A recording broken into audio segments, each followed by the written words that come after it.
सुप्रभात। कैसे उदय हो समाधि की अवस्था, यह हमारी आज की आध्यात्मिक चर्चा का विषय है। कैसे उदय हो समाधि की अवस्था। सभी सत्संगी लोग दैनिक रूप से ध्यान करते हैं। ध्यान के दौरान प्राय सांस की गति भी ऊपर नीचे होती रहती है। तो जब साधक ध्यान करता है और जैसे जैसे उसके ध्यान में प्रगाढ़ता आती जाती है, उसका श्वास धीमी व हल्का पड़ता जाता है और कई बार रुकने तक का बोध होता है। ये स्वाभाविक है और ये सभी साधकों के अनुभव में आता है। तो ध्यान में ध्यानकर्ता को बोध इसलिए होता है क्योंकि आपका ध्यान अभी तक प्रगाढ़ नहीं। आपको ध्यानकर्ता को हटाने की आवश्यकता नहीं है, वरन ध्यान को प्रगाढ़ बनाने की आवश्यकता है। जब साधक मंत्र का जाप करता है और जाप जब बहुत अच्छा होने लगता है तो वह ध्यान की स्थिति में प्रविष्ट हो जाता है, जहां मंत्र का विलय हो जाता है और मात्र निस्तब्धता रह जाती है। इसे ध्यान की अवस्था कहते हैं।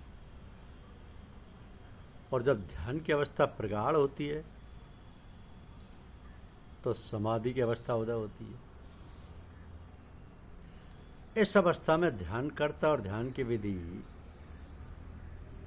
दोनों का ही लोप हो जाता है, केवल ध्येय शेष रह जाता है। तो शुरू में इस अवस्था में हम चेतना खो बैठते हैं और हम संज्ञा शून्य हो जाते हैं। परंतु ये बहुत शांतिमय अवस्था है और जब हम इस अवस्था से बाहर आते हैं तो अंतर से शांति व आनंद छन छन कर बाहर आता रहता है। निरंतर अभ्यास द्वारा समाधि की अवधि में वृद्धि होती जाती है और जैसे जैसे हम उसके अभ्यस्त होते जाते हैं हमें समाधि की अवस्था में होश भी बना रहता है। ये सच्ची समाधि की स्थिति है। अब इस स्थिति में एक एकत्व का बोध होता है जिसे आप पाना चाहते हैं, परंतु ये स्थिति दीर्घकालिक अभ्यास के बाद आती है। तो जो साधक आधा घंटा सुबह व आधा घंटा शाम को ध्यान करता है, उनके लिए पर्याप्त है। जो सांसारिक कर्तव्यों में इस कदर उलझे हैं कि आध्यात्मिक उपलब्धियों की उनके लिए विशेष महत्ता नहीं है। परंतु जो इसी जीवन में भगवान को पाना चाहते हैं या मुक्त होना चाहते हैं, उनके लिए आधा घंटा ध्यान करना पर्याप्त नहीं। साधक को सुबह कम से कम 1 घंटा ध्यान करना चाहिए। शाम को आधा घंटे के ध्यान से काम चल सकता है, परंतु 1 घंटे तक ध्यान करने की कोशिश करनी चाहिए। साधना की ऊंची अवस्थाओं में सुबह एक आसन में 3 घंटे बैठकर ध्यान करना चाहिए। हमारे शास्त्रों में कहा गया है कि जो साधक एक आसन से 3 घंटा आसानी से बैठकर ध्यान कर सकता है वो जीवन मरण के चक्र से बाहर निकल जाता है। अपने अंतर में गहराई में बैठने के लिए लंबे समय तक ध्यान करना आवश्यक है, परंतु ध्यान की अवधि धीरे धीरे बढ़ाना चाहिए और जल्दबाजी नहीं करना चाहिए। आप प्रारंभ आधा घंटे से ही करें। जब आधा घंटा ध्यान आराम से होने लगे तो उसकी अवधि 10-15 मिनट बढ़ा दें। जब बड़ी अवधि में ध्यान आराम से होने लगे तो कुछ महीनों के बाद फिर उसकी अवधि 10-15 मिनट बढ़ा दें। तो इस प्रकार धीरे धीरे बिना किसी जोर जबरदस्ती के ध्यान की अवधि बढ़ाते रहें। हाँ, एक बात का विशेष ख्याल रखें कि ध्यान प्रतिदिन उतना ही करें जितना आपने निर्धारित किया है, कम ज़्यादा ना करें। यदि आप निर्धारित अवधि तक ध्यान नहीं करोगे तो मन कम समय तक ध्यान करने का कुछ ना कुछ बहाना ढूंढ लेगा। कभी कभी तो नागा भी करवा देगा। तो साधक को मन की इन युक्तियों से बराबर सावधान रहना पड़ेगा।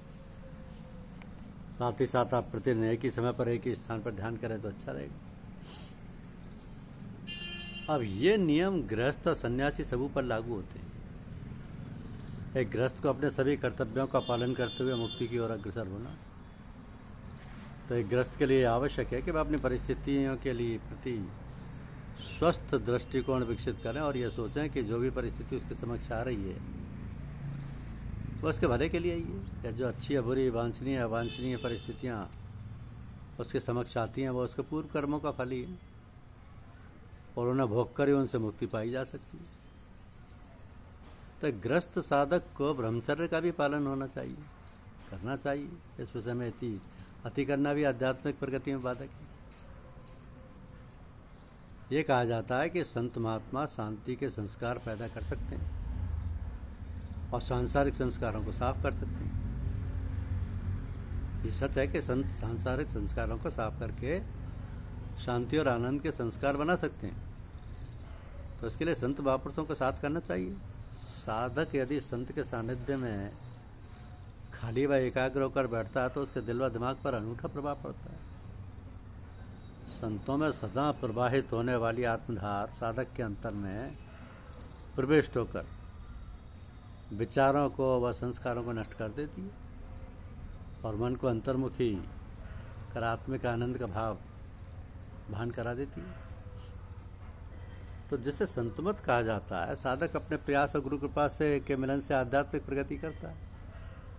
गुरु तवज्जो देकर साधक के मन की गंदगी को साफ करता है, तो उसके मन के आवरण दूर करता है और उसे नई आध्यात्मिक अवस्थाओं का अनुभव कराता है। तो ये परिवर्तन गुरु के सानिध्य में तेजी से होती है।